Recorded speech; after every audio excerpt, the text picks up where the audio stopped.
नमो भगवते रुद्राय। नमस्कार दोस्तों आज के इस वीडियो में हम सावन सोमवार पर सुने जाने वाली व्रत की कथा के बारे में श्रवण करेंगे। इस व्रत की कथा को 16 सोमवार जो भी लोग करते हैं, जो भी स्त्रियां, जो भी पुरुष करते हैं, वो इस कथा का श्रवण करते हैं। 16 सोमवार पर भी यही व्रत की कथा का श्रवण किया जाता है। व्रत की कथा का हम आरंभ करते हैं। आइए चलते हैं। सर्वप्रथम हम भगवान श्री गणेश का ध्यान करेंगे, जो कि हमारे प्रथम पूज्य देवता हैं। उसके बाद ही हम व्रत की कथा का आरंभ करेंगे। ओम श्री गणेशाय नमः।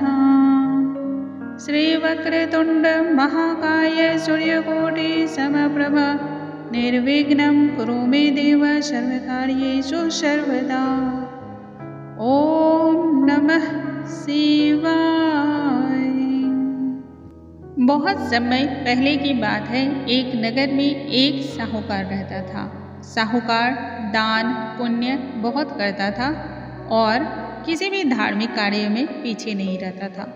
साहूकार के पास धन संपत्ति की कोई कमी नहीं थी, बस कमी थी तो सिर्फ एक संतान की।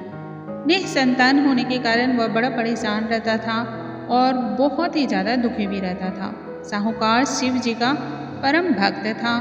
वह संतान प्राप्ति के लिए प्रत्येक सावन सोमवार को व्रत रखता और शिव और पार्वती मैया की पूजा करता था। साहूकार के परम भक्ति देखकर माँ पार्वती बहुत ही ज़्यादा प्रसन्न हुई और उन्होंने भगवान शिव से आग्रह किया।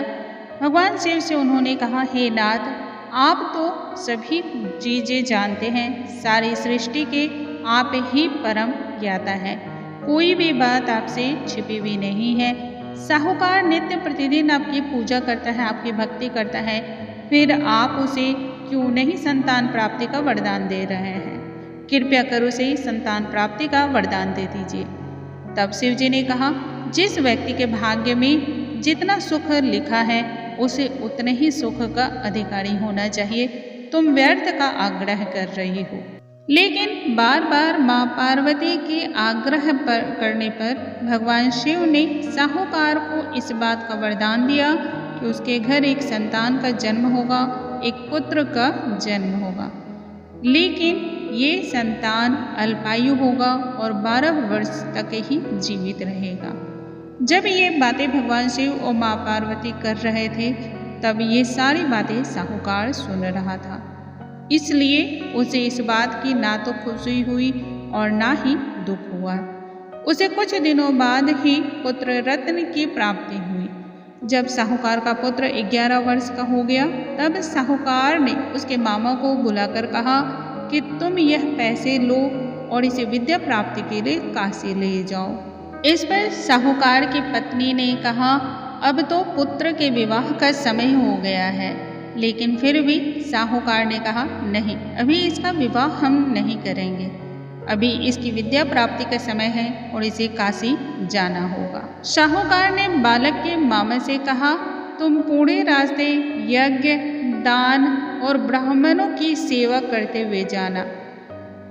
अब साहूकार का बेटा और उसके मामा दोनों ही काशी की ओर चल पड़ते हैं। रास्ते में पूरे रास्ते वो यज्ञ कराते हुए और ब्राह्मणों की सेवा कराते हुए जाते हैं। रास्ते में रात हो जाती है और एक जगह रुकना होता है, जहाँ पर एक राजकुमारी का विवाह होने को है।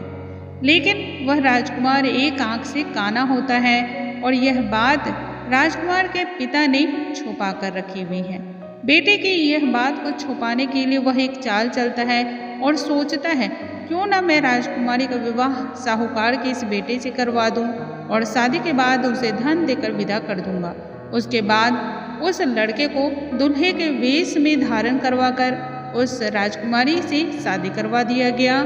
लेकिन साहूकार का बेटा ईमानदार था, तो उसे यह बात पसंद नहीं आई।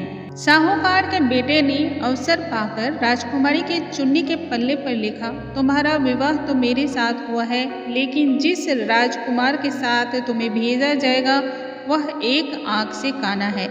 मैं तो काशी पढ़ने के लिए जा रहा हूँ। जब राजकुमारी ने चुन्नी पर लिखी बातें पढ़ी तो उसने अपने माता पिता को यह बात बताई। राजा ने अपनी पुत्री को विदा नहीं किया, जिससे बारात वापस चली गई। दूसरी ओर साहूकार का लड़का और उसका मामा काशी पहुंचे और वहां जाकर उन्होंने यज्ञ किया। जिस दिन लड़के की आयु 12 साल की हुई उसी दिन यज्ञ रखा गया था। लड़के ने अपने मामा से कहा, मेरी तबीयत कुछ ठीक नहीं लग रही है। तब मामा ने कहा, तुम अंदर जाकर सो जाओ। शिव जी के वरदान के अनुसार ही कुछ देर में ही उस बालक के प्राण निकल गए। मृत भांजे को देखकर उसके मामा ने विलाप करना शुरू किया। संयोगवश उसी समय भगवान शिव और माता पार्वती उधर से निकल रहे थे।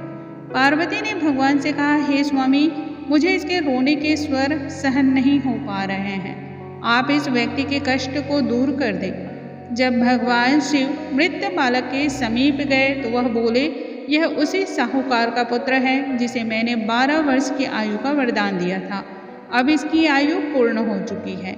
लेकिन मातृभाव से विभोर माता पार्वती ने कहा कि हे महादेव, आप इस बालक को और आयु देने की कृपा करें, अन्यथा इसके वियोग में इसके माता पिता भी तड़प तड़प कर मर जाएंगे।